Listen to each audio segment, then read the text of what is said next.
screw dust covers. Says the man whose book is about to come out, guaranteed with dust covers on it. That was not my choice. When you get Dan's book, the first thing you are required to do by Dan's own edict is burn the dust cover.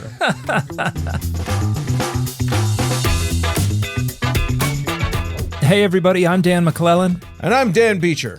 And you're listening to the Data Over Dogma podcast, where we increase public access to the academic study of the Bible and religion, and we combat the spread of misinformation about the same. How are things, Dan?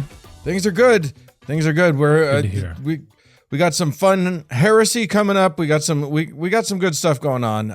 It's the new year. It's hot boys winter. I don't know what I'm talking about. New year, new us, or something. Year, new us. All of those things. And I think we're gonna have some fun with today's show. Our first segment is going to be a history's heresies, because we likes to get heretical up in here. That's going to be fun. We're going to talk about Gnosticism, and I'm excited about that. And then in the second half of the show, we're going to do a What Is That?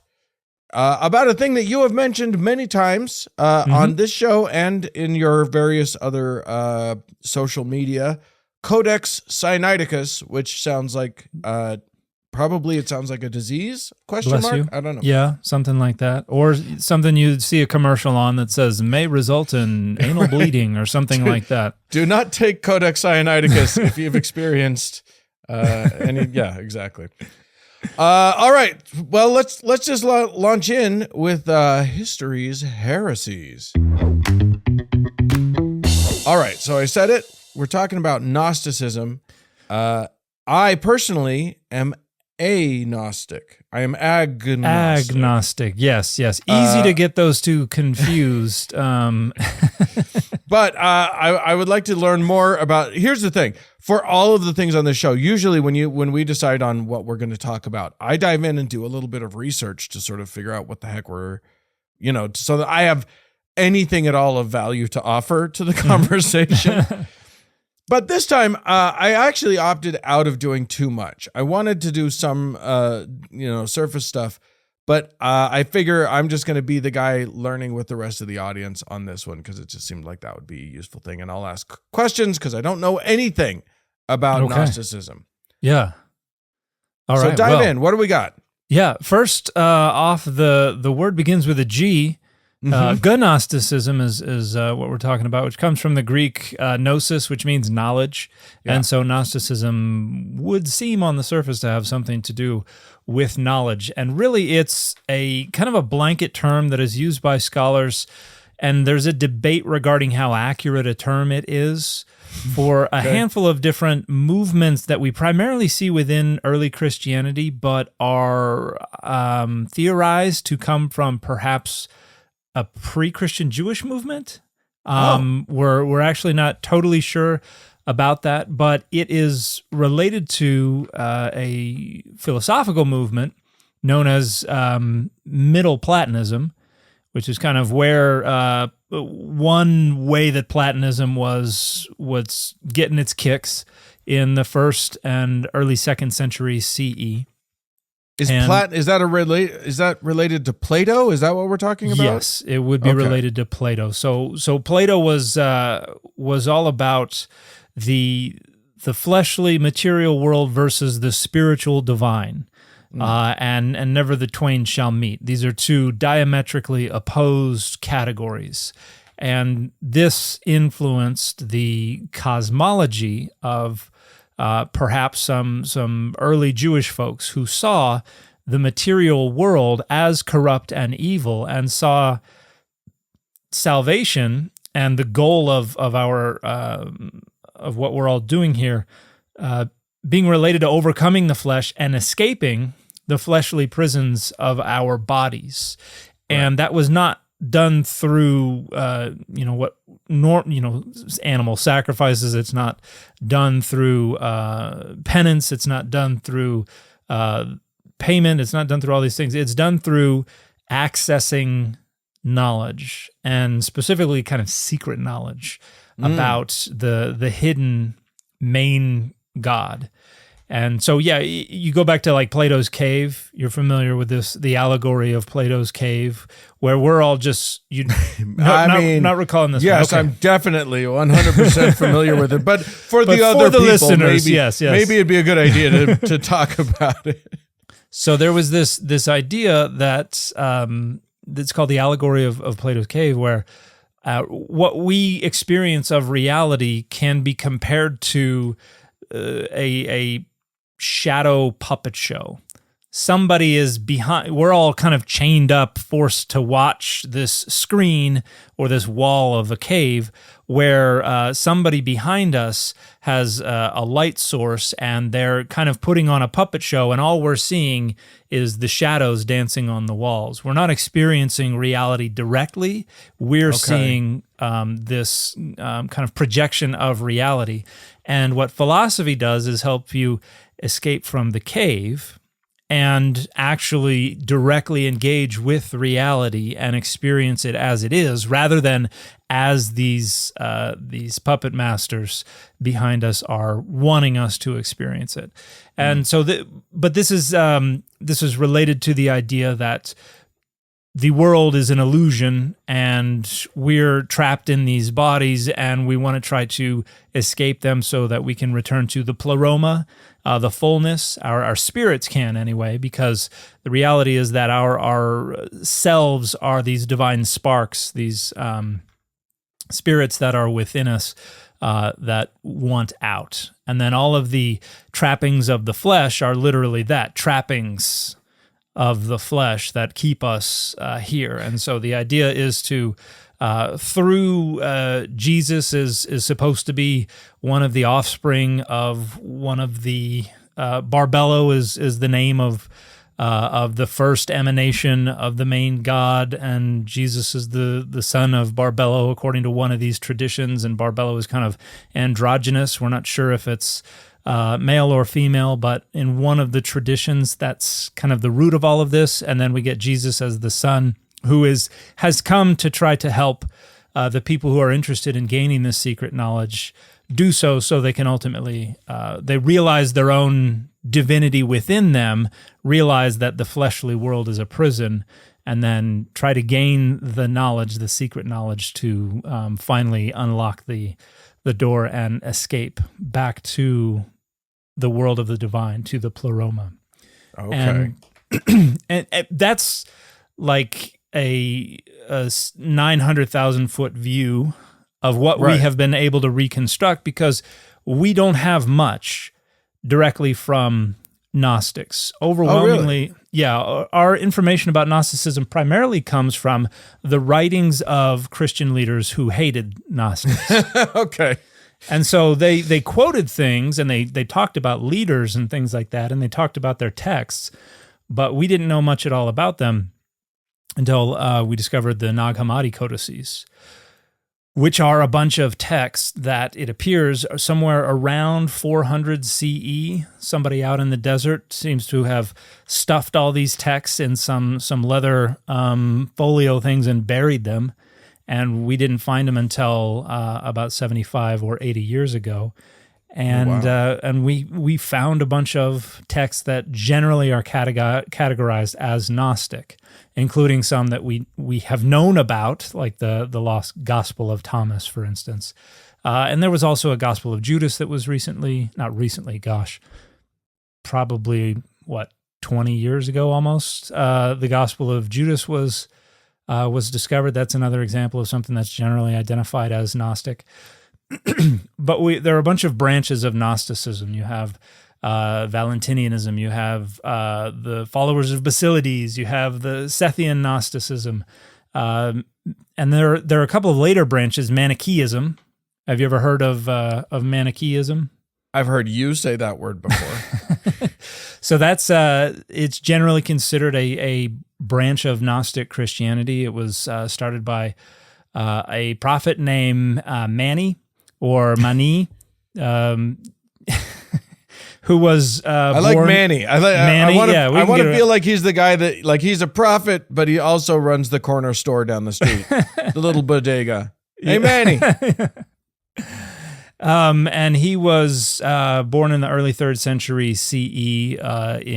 He's Iranian, so is kind of taken a little bit from here, a little bit from there, a little Zoroastrianism, a little Christianity, a little Gnosticism, but was kind of his was kind of a conflation of a bunch of different movements, and was propped up by some followers as the fulfillment and the overcoming of all the different traditions. I feel like that's one of the points that we need to remember in looking at any of these things is that the second you try to nail something down as like, here's the central philosophy of this, it forgets the fact that all of these things, Christianity, Judaism, all of these things modify wildly over time. It doesn't take long for something to go from one thing to another, to another, to another. Yeah. We see that all the time in modern history as well. Like, it's very easy to look at modern Christianity and, point to, well, the Catholic Church believed this, and then the Protestantism, and then the this and the this. But, in the space of 100 years, things change fairly dramatically sometimes. Mm-hmm. Yeah. So yes, to say, when I ask you, hey, what's Gnosticism? It's like, well, if it's lasted any amount of time, it's not one thing. Yeah, it has to be able to adjust to circumstances and things like that. And so, yeah, it didn't last much. Most Gnostic movements died out by around the end of the 4th, beginning of the 5th century CE, because we have the Edict of Thessalonica, I think in 380 CE. This is when not only did Christianity become the official religion of the Roman Empire, but they specified specifically Nicene Christianity. And so all of the other traditions became religio non grata in the Roman Empire, and that's why somewhere around 400 CE, some people went out in the desert and went, bury that crap. And there's an argument to make that monasteries got their start in association with Gnosticism, that they were out in the desert with their sacred texts, doing whatever it is they wanted to do on their own, leaving everybody else alone, similar to, like the Essenes at Qumran and things like that. And they may have been the ones who preserved some of the Gnostic texts, because the Nag Hammadi codices were discovered near some monasteries in the desert in Egypt, which is precisely where you had all these people out there trying, just basically saying, don't hassle me, man, and getting hassled. Right. And ultimately being brought under the arm of the Catholic Church mainly because of Athanasius of Alexandria. But we do have a branch that survives down to today. And we've talked about them before on our channel, and they are the Mandaeans.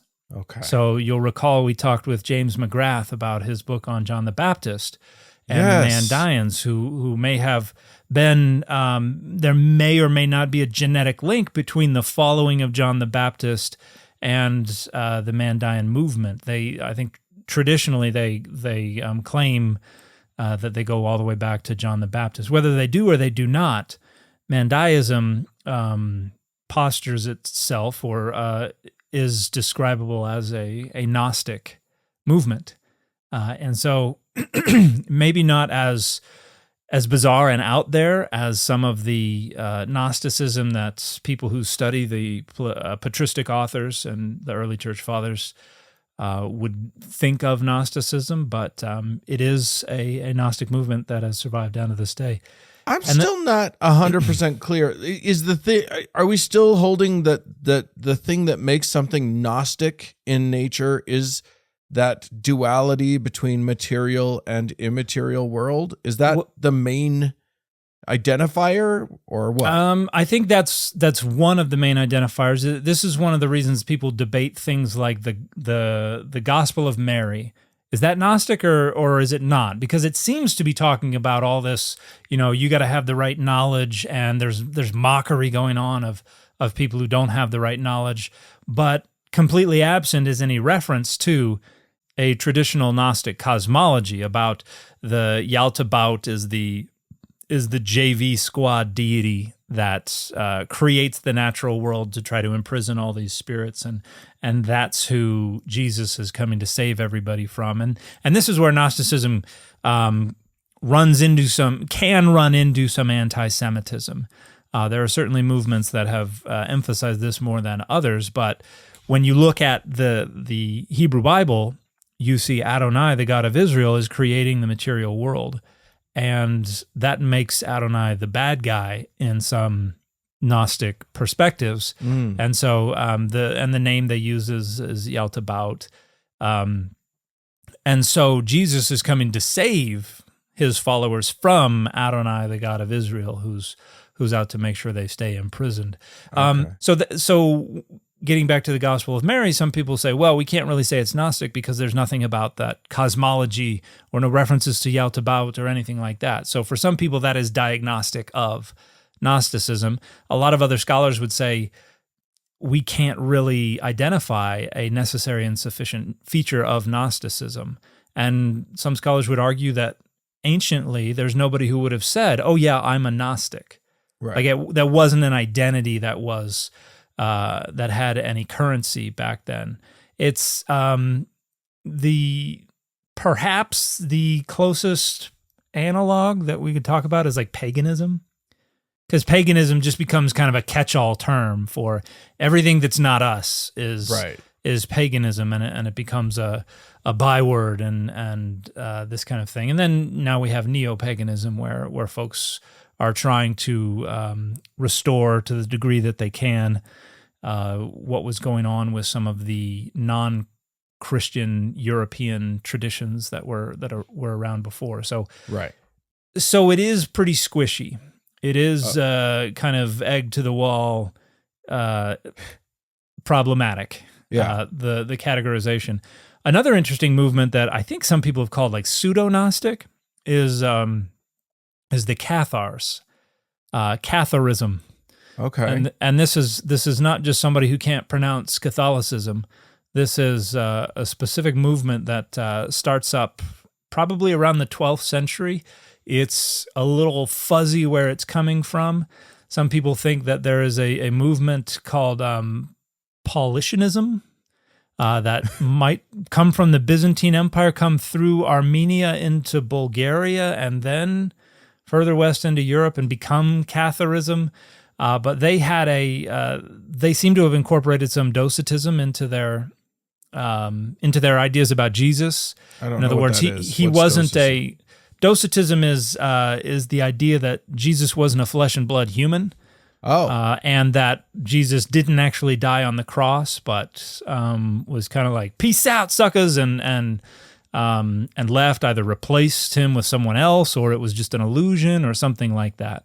And this is something that Marcion is accused of promoting with his version of the scriptures, the Pauline writings and his version of Luke, and so that may be why the first two chapters of Luke were added at some point later as a way to confront and counteract Marcion's Docetism. But we see that in Catharism, where they're treating Jesus as not a flesh and blood human.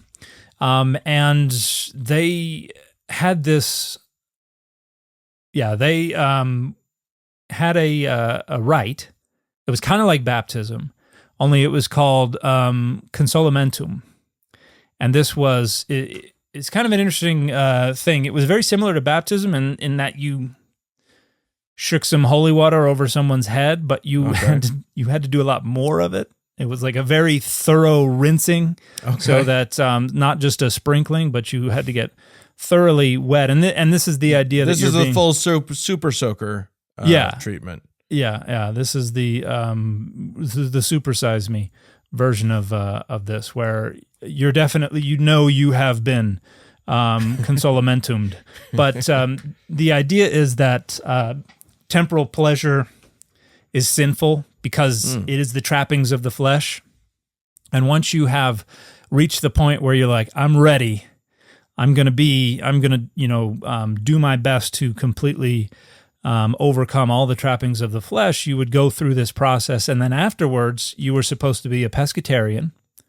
So no meat, just the fishies. You're supposed to be celibate, and you dedicate the rest of your life to itinerant missionary work, traveling around teaching Cathar doctrines. And evidently, from what we've been able to reconstruct of this rite, the overwhelming majority of the people who went through it, and after you went through it, you were called a parfait. Not a parfait, but a parfait, which was related to the idea of being perfect. And evidently, the overwhelming majority of the Cathars who went through this process did so right before they died. So this was like a deathbed thing. Sure. That is the best time. Like anything that requires of you that you give up all of your earthly pleasures and also like sex and all that sort of stuff. You kind of want to do that right before you die. Yeah, that is the best time by far. The guy who's like, well, I'm allergic to fish. So, so it's like, well, then let's do this on the way out the door. Yeah. And so that seems to be what happened. And I don't know if that accelerated the process of getting out the door, but is the word Catharism, is that related to cathartic or to... do we know? Cathari, it has to do with purity. Oh, okay. So from Greek. And I imagine that cathartic probably has to do with cleansing. Yeah, because of some sort. That's got to come from the Greek. Let me just pull up Yon Etymological Dictionary. Gotta love it. Cathartic. I highly recommend from listeners catharsis that purging. you get yourself an expert in things, so that you can just, when you get curious about a thing, you can just ask them, and then they can. That comes from the Greek. Catharsis, purging or cleansing, from the stem katharin, to purify, purge, from katharos, pure, clean of dirt, clean, spotless, open, free, clear of shame or guilt, purified. So yes, it is related to that. But they were when did the Cathars when did Catharism, like, what was the time frame of that? 12th to 14th century. So 1100s is when we first start seeing people thumping their chest and goes, I'm a Cathar. And then we have very quickly the Albigensian Crusade. They were actually like, let's spin up a crusade against these dorks. And and pretty heavily brutalized them. And then I do love the idea of the Crusades as a hazing ritual. That was hey, nerds, get over here. But they were, I think they were viewed as trying to restore like one of the great ancient heresies. And so they were like, we're going to leave the Turks to the Holy Land for a little bit, because we got some nerds over here that need some noogies. And then they were part of the medieval Inquisition, and they were pretty much gone by 1400. And people were towns would be run through. They would hang people. They would burn them at the stake, men, women, children. Like, wow. They were really upset about the Cathars. Yeah, I guess. But they were also non-Trinitarian. They're it's a little fuzzy, and probably because these movements tends to be diachronic as well as synchronic variability, and those are some $2 words. Diachronic means through time, synchronic means with time. So think of variation as we move through time, and then variation at one time, but as we move through space. Yes. And so some of them were adoptionists, so that Jesus was adopted by God at his baptism as Son of God, and the others took a more modalist route, where it was that Jesus was one of the modes of God, and then you could you press a button and they spin, and then bam, there's another one that's in front, and then you press a button, they spin, and then bam, there's the third one that's in front, and so but that was a heresy that was condemned by Nicaea as well. So these were not the Nicenes were not friendly to these. No, heretics. I mean, the whole purpose of Nicaea was basically to narrow things down so that we know who we're okay with, who's in and who's out. Yeah. Well, and there's a I get a lot of pushback from folks who are like, no, this was about salvation. These people thought that you had to believe the right thing to be saved, which is, I see where they're coming from, but overwhelmingly this is about power. And that's what Nicaea was, because if there had been no Constantine, they would have continued to bicker about this, because nobody would have had the authority to say, well, I got an army or I got a whole nation or empire and I'm going to exile you. No, it would have just been a bunch of cities just kind of slap fighting each other for centuries. But once Constantine came in and said, all right, we're playing with the big boys, we need to get some unity here. So I'm giving you, figure it out. I'm giving you the authority to figure out how to do this. And yes, I will, exile the people. And Constantine was actually pretty sympathetic toward the Arians for a while. In fact, there was an Arian, not an Arian Constantine, an Arian emperor in the 5th century, or late 4th? Early 5th century. I think late 4th century CE. So it wasn't a smooth transition, but ultimately the ones who had the crown were able to enforce their will, and the Cathars started up in southern France, and the crown enforced their will with prejudice upon them to ensure that they didn't make it past 1400. Certainly weren't going to see Columbus sail the ocean blue. So yeah, they never got to know that the Earth was round. Yes, because that's what Columbus figured out. That's what. Yeah, nobody knew it before then. Nobody figured that out before him.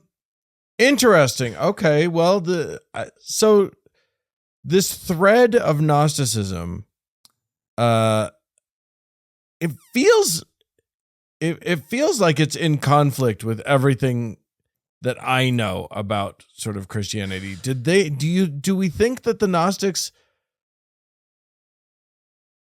I mean, it doesn't even seem related to what I know of Christianity. It just it seems so outside of it. But they did honor or they liked the Christian ideals. They liked the person, the character of Jesus. At least how they represented him, right? In their literature. Because not all of the New Testament writings jived with the Gnostics, which is why they came up with a lot of their own. And that's the main, when people talk about non-canonical Christian literature, like the Gnostics in the 2nd century, they're the main purveyors of other texts. So these Gospels of who did you say, Judas and what were and Thomas and Gospel of Mary, and there are a bunch of others, the Apocryphon of John, and you have a bunch of these. Okay. And so they're coming in the 2nd century. And yeah, it does what we understand of Christianity today, it seems like they stand diametrically opposed, but they're coming in at a time when not all of that is nailed down. Right. And so it's a bunch of different Christians who are like, and I always go back to Talladega Nights. I picture Jesus like with big old wings like an eagle, and they got a bunch of different people running around with a bunch of different ideas, and one of those streams of tradition would ultimately take over and would be the one to characterize what Christianity was going to be ever after. Yeah. But in the time period when Gnosticism was popular, it was just one of the other variations. One of the competing philosophical ideas surrounding Jesus and his legacy. Yeah, and a lot of scholars reconstruct the earliest periods, even before Gnosticism, as pretty full of pluriformity and even conflict. Yeah. Where maybe James has got one thing going over here, and Peter's got one thing going over here, and Mary Magdalene has something going on over here, and Paul's got something going on over here, and maybe they didn't really like each other very much, which a lot of people theorize this is why Mary Magdalene gets the shaft in a lot of ways regarding her own authority, and perhaps at the hand of Peter or followers of Peter, and this is why Paul and James didn't seem to get along, and so I think as time goes on, you go from greater pluriformity to more consistency. And so we're looking back through a stack of historical interpretive lenses that compels us to view Christianity a certain way, when if we could get rid of all of them and go back to the first century, I don't think Christianity would be recognizable to anyone who is experiencing it today. I think that makes a lot of sense. Even just, the only analog that I have in my mind for that time frame is sort of, I was raised in the Latter-day Saint tradition, which you know well, and just thinking about aware of it, yes. Yeah, I know of the tradition. You're familiar. But it's but like there were so and as I grew up in the Latter-day Saint, I didn't hear any of this, but there were so many moments where it fractured off, and there were so many like diasporic uprisings and schisms and things where this guy had a different take, just Strang guy, and so he took a bunch of followers and they all went and lived on an island. That literally happened. And like there were literally hundreds of people who considered themselves the rightful sort of lineage of Joseph Smith's work. So many different, and several of these offshoot variant versions of the Latter-day Saint movement, which so many people think of Mormonism as being a single thing, but there's been literally hundreds of Mormon religions, and that's just in the past 150, 180 years or whatever. So it like, and certainly nothing. So I just think that it's interesting to think of that first and maybe second century CE as being that for Christianity, of being a time of like wild disagreement and it wasn't certain, and it wasn't easy, and things weren't obvious in any way. Yeah. And I imagine it was doubly hard because they were all having to do this while trying to scurry away from Roman powers who were persecuting and prosecuting them along the way. So yeah, it must have been a trip. Indeed.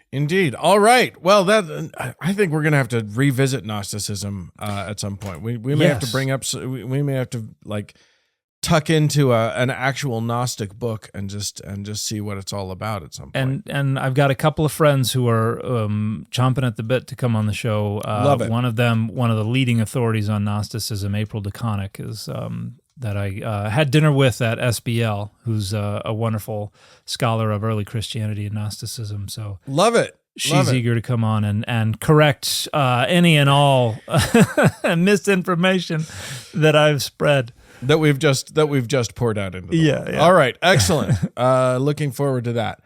Well, let's move on to what is that?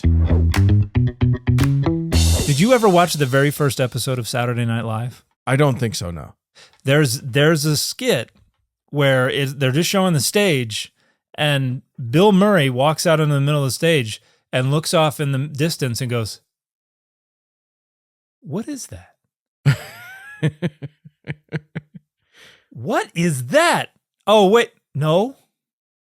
What is that?" And then, like, by the end of this skit, half the cast is out there going, "What is that?" Yeah, and what is that?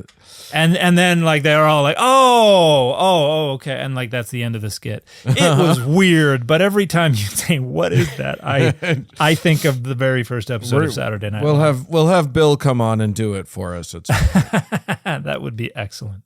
All right, so today's "what is that?" the thing that we're looking off into the middle distance at is the Codex Sinaiticus. Bless you. Exactly. As you came on, as you and I started talking before we launched into recording, I mentioned that I was busy looking up the definition of the word codex even. So maybe we should just start with that. And then move on from there. I know you love definitions, so that's what we're very excited about. It's related to the Latin word for book. Yeah. So, manuscript volume. And anciently, this is interesting. Anciently, you didn't keep your important books on codices. You only kept like one page or just a few page documents that you didn't really need on codices. The important stuff you kept on scrolls. And there is a theory that Christianity innovated this shift towards thinking of the Codex as the transmitter of sacred literature. And so they were like, those Jewish folks have their scrolls, we have our codices. And because nobody prior to the late 1st century CE was doing anything important with codices. And when we say that, we're just talking about the form of multiple leaves of paper stacked together and bound on one side. Right. So that you can, and one of the things this does is it makes it easier to go from one part of the text to another. Because with a scroll, you got to sit there and go roll, roll, roll, roll, roll, roll, roll, roll, roll, right, roll, roll, roll, roll, roll, roll, roll back, and you got to find what you're looking for with a codex. Like the days of microfiche or something. Yeah. But with a codex, you can just flip over, and it also takes up less space. Yeah. So you codex, can number the pages even. So the pages, makes it that much easier. And in a lot of ways, Christian scriptures, the technology for the utility of Christian scriptures has been aimed at facilitating the public consumption of the text. Because if you look at all the technological innovations, every step seems to make it easier for someone who has the text to be able to find a specific part in the text quicker. It's funny to think of a book as a new technology, as like high tech. Yeah. But I mean, it kind of was. That makes sense that would be a really useful, handy dandy new tool. 100%. And if only they had thought of versification anciently. That was something so the versification of the Hebrew Bible happened in the 1300s. There was a rabbi who was responsible for being like, I'm dividing them up. And then in 1551, we had Robertus Stephanus, who took the Textus Receptus and published an edition of the Textus Receptus with versification of the New Testament, and then published his own edition of the Latin Vulgate with everything versified. And so that's and where you're just talking about like numbering out, dividing like the chapter and verses. Well, yeah, there had been chapter divisions for a while, but to divide sentences and sense units and things like that into individual verses, that's when that happens. Is that the guy that I can complain to when it looks dumb where the verse break is? Because there's so many moments where I'm like, why is that the verse and not like shifted over 4 words and it makes so much more sense. That there are obviously some shortcomings to the way it was done, but it has become so ingrained in the tradition that we cannot violate it, which is why we now have, and this is actually directly relevant at the same time to Codex Sinaiticus, but we have over a dozen passages from the New Testament that we know are later additions to the manuscripts and not original to the text. And so we've taken them out. But guess what we haven't done? Changed the versification. Right. We just skip over the verse. We just go 17, 18, 19, 20, 22, 23, 24, and we just leave 21 out of it because it's so deeply ingrained in the tradition. So, well, and it makes sense. Like, so many writings about the Bible up until now have direct references to chapter and verse. Mm-hmm. And then it's just like, if we change the versification for any reason, even if it's like, oh, this would be a much smarter division into a much better verse, you just mess up. Yeah. You're messing up hundreds of years of writings and et cetera. That go back to the 4th century CE. That takes us back to the production of Codex Sinaiticus. We don't know exactly when to date it, but it's probably somewhere close to the middle of the 4th century CE to the end of the 4th century CE. So I'm going to say Q2 through Q4 of the 4th century CE. Somewhere in there, somebody. I'm just going to plop it at 350. We're just going to call it 350. All right. Well, if we need something, if we need a line, if we're going to draw a line in the sand here, it's going to be at 350 CE. And it is a manuscript across hundreds of pages that has the text written in 4 columns. It is a majuscule. It is one of the great uncials, as they're known. And I have no idea what that means. I have always hated the word uncial. It's literally UNCIAL. The Sinaiticus is uncial 1. Okay. And this is a reference to the fact that it is written in majuscule. Majuscule means all capital letters. Oh, okay. And it is written in a form they call a continuous form, meaning there are no breaks between words. No spaces. No spaces. Oh my gosh, that is infuriating. And additionally, line breaks occur in the middle of words. Oh my gosh. Yeah. You write until you run out of space, and then you just take the next letter you just keep going. Yeah. Down. And they developed some shorthand for to like squeeze stuff in. Like if a word ended in an N and you got to the end of the line, but you couldn't put the new on the end there, what you did was you just wrote a little bar, a little horizontal line that started around the middle of the letter before and just jutted out a little bit into the margin. Okay. And that indicated this word has an N on the end of it. I just pulled up a copy of an image of the text. Oh my gosh, it's impossible. It's in 4 columns. Four columns. It's columnar, and then it's like just letters. Just so many letters. Yes, so many letters. And there have been a bunch of there are a bunch of correctors, later hands that have come through to revise things. I think they've identified somewhere between 5 and 7, I think, different corrective hands. And you got stuff written in the margins. Yeah. You got symbols occurring here and there.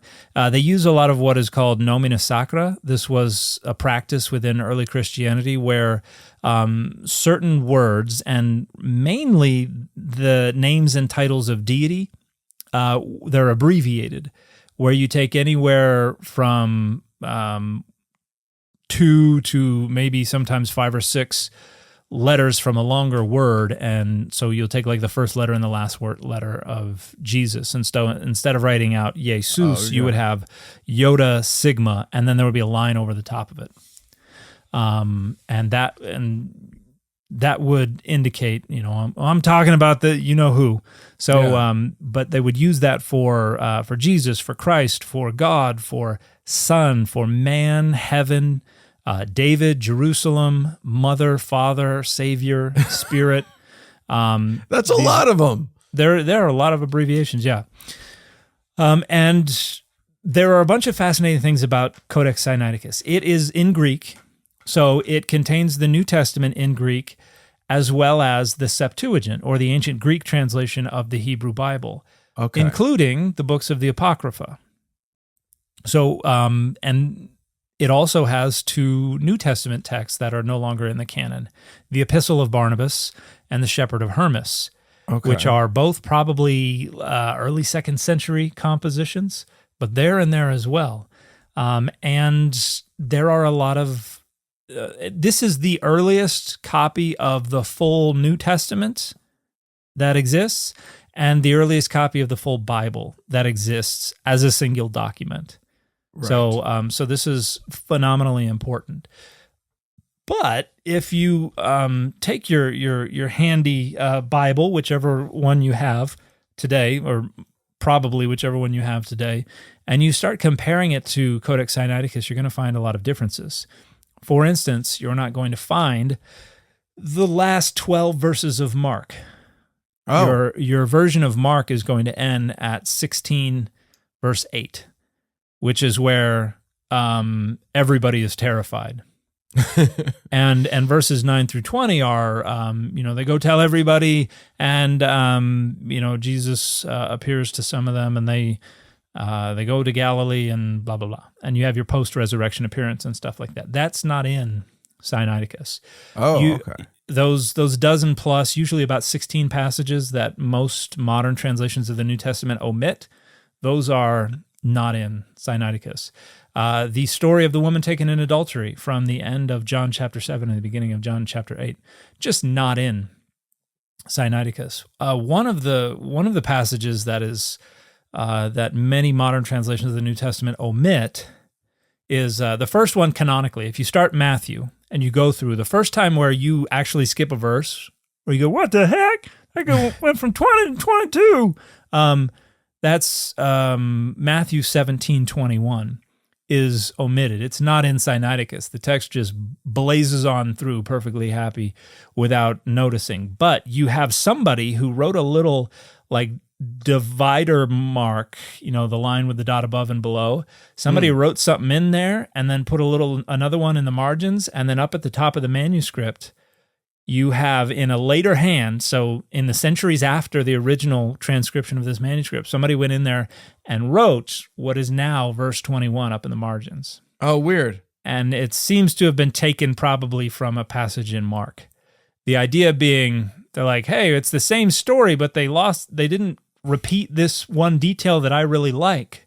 So is it a useful detail? What is that? It talks about fasting, and this is this kind doesn't come out except by much fasting and prayer. So this is when the disciples have been sent out and they've been deputized with Jesus's agency, and they come back and they go, we couldn't cast the demons out of this one guy, and he goes, yeah, I know this guy. And in Mark chapter 8, he says this kind doesn't come out except with fasting, and what is written in the margin is this kind doesn't come out except by much fasting and prayer. And that's what you now have at Matthew 17:21. But every time somebody stumbles upon this, they're immediately like, fasting is the most important thing in the world, and the devil doesn't want you to know about it, so they took it out of the Bible.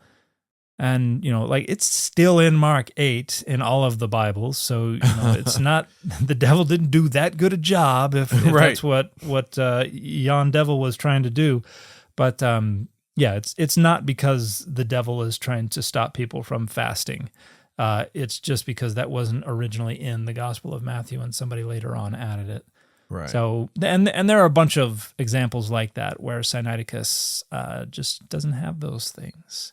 And we're assuming that that's because those things were later additions. Is that why we assume that Sinaiticus doesn't have those? Most of them. Now, there are places where Sinaiticus omits things that most scholars today would say that was probably an accident. And there are a number of reasons for this. With instances like Matthew 17:21, we don't have it in a few manuscripts, the earliest manuscripts. And there's not a good reason why it would fall out. There's not a good reason why.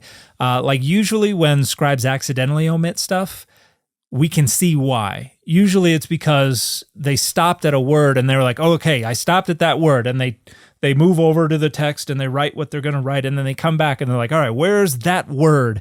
Okay, there it is. And sometimes there's another occurrence of that word nearby. And you accidentally go to that one, and that either means you repeat stuff or you skip stuff. Right. And so repeating stuff is called dittography, skipping stuff is called haplography. And so there are not a bunch, but there are some instances where scholars are like, that's what happened. That's why it's been omitted from this manuscript. And in cases like this, that doesn't account for how it could have fallen out. Sometimes things are taken out because of ideological problems. Somebody doesn't like something. That's an explanation for why something might come out. There's not really a good explanation for why this would come out. We do have a good explanation for why it would be added in. And so scholars are like, okay, everybody agrees it's more likely that this was added in than it was taken out. And so every time you have one of those text critical questions, you basically go through that process of figuring out what's most likely here. Is there some reason this could have fallen out? Is there some reason this would have been added in? What do all the other manuscripts say? And you come together and you agree on something. And so Yes. If there's one thing that we know Bible scholars do is that they come together and they agree. We're very good at it. We've had a lot of practice. But there are, and so there are these normally 16 or so passages that the overwhelming majority of Bible scholars are in agreement. These are probably not original to the text, and we're so sure that we're just going to leave it out. Yeah. And it gets left in, most translations will relegate it to a footnote where it'll say some ancient authorities include this, and then they'll quote it, or they'll say some later manuscripts include this, and then they'll quote it. Or if it's too important, like the ending of Mark or like the story of the woman taken in adultery, they'll leave it in the main body of text, but they'll put some double brackets around it. Yeah, I don't know though. I saw a TikToker in a cowboy hat who was pretty convinced that it was the devil that took it out, and that's why you can't trust modern translations. Yeah, he's the one who thinks that CERN is trying to open a portal to hell. Yeah. And cannot be. What's funny about all these people is I want to see if they're still doing this in 50 years when not a single prediction of theirs ever came true. Yeah. It will not be the end of the world in 50 years, but they're like, guess what? CERN is going to start the end of the world. It happened on April 8th. And it didn't happen. Yeah, well, like the world might end anyway, and then what? Then we'll be like, yeah, but not because of your thing. It is like of all the grifts to make money off of batting zero is like good night. Well, the nice thing about making predictions on the internet is that you don't have to revisit them. You just make more of them and then move on to the next ones. You don't. If they don't come true, you don't have to cop to that. You can just move on. Yeah. We have short memories in that industry. Yeah. So I want to get back to Sinaiticus in part because we have not discussed why it's called. Like we discussed what a codex is, we didn't but discuss not why it's called Sinaiticus. It's called Sinaiticus because the first time the wider world of scholarship became aware of it was when a bunch of the leaves, and it would be nice if it always was kept as a single volume within two, bound very neatly and cleanly and with a nice little drawing on the cover. And that does sound nice. Screw dust covers. But says the man whose book is about to come out, guaranteed with dust covers on it. Oh, yeah. That was not my choice. I was like, what about the dust cover? When you get Dan's book, the first thing you are required to do by Dan's own edict is burn the dust cover. Not burn it. That could probably release some harmful gases of some kind or another, or maybe not. I don't know what kind of chemicals are going in there, but no, I've never liked dust covers. But they were like, we don't care. So in case you're wondering how publishers respond to certain idiosyncrasies of authors, they don't care. They don't care. Well, at least with your first book, anyway. Right. So there's long been a monastery at the top of the traditional site of Mount Sinai called St. Catherine's Monastery. And you say traditional because we don't actually know. No, we don't. We have no idea. The Sinai, meaning the Sinai referred to in the book of Exodus is the place that we don't really know where it was. Yeah, right? Horeb, Sinai, whatever you want to call it. It's the traditional location in the Sinai Peninsula. There's no reason to think that's the actual location.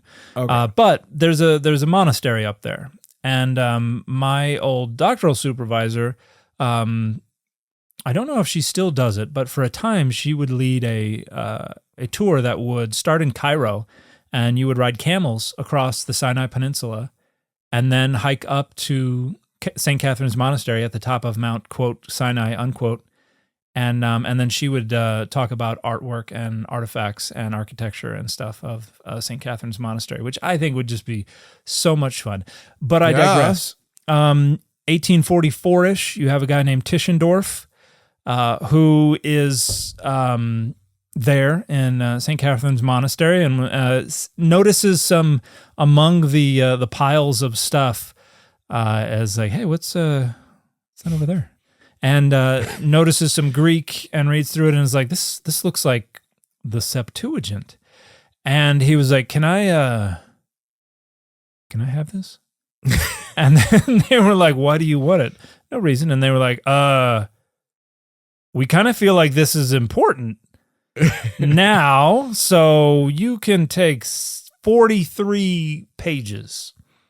And he goes off with 43 pages, which contained First Chronicles, Jeremiah, Nehemiah, and Esther. And he ends up coming back to me like, so you got any more of them the manuscript pages? He's got he's rubbing his hands. Twirling his mustache. And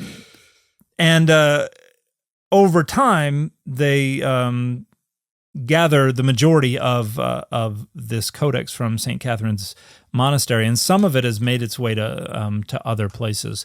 But they gather most of it together and are like, holy crap, this is big time, and realize this is a very, very early text. And here's the interesting thing. They find this codex, and based on paleography, which means the letters, how the letters are written, yeah, that's kind of like pottery, where it is so precise, but also changes so much that you can frequently date it with a relatively high degree of accuracy by comparing it to other known texts. So they're like, this is like 4th century. And somebody was like, hey, y'all remember when Eusebius got a request from the Emperor Constantine to create 50 copies of the Bible for use in Constantinople? And it said they should be of 3 or 4 columns each, and they should be on vellum and all this stuff. And if you look through the description that Constantine repeats of the request that he got from the Emperor Constantine to create these copies of the scriptures, it sounds an awful lot like Sinaiticus, as well as another very important 4th century manuscript known as Vaticanus. Vaticanus is 3 columns. Sinaiticus is 4 columns.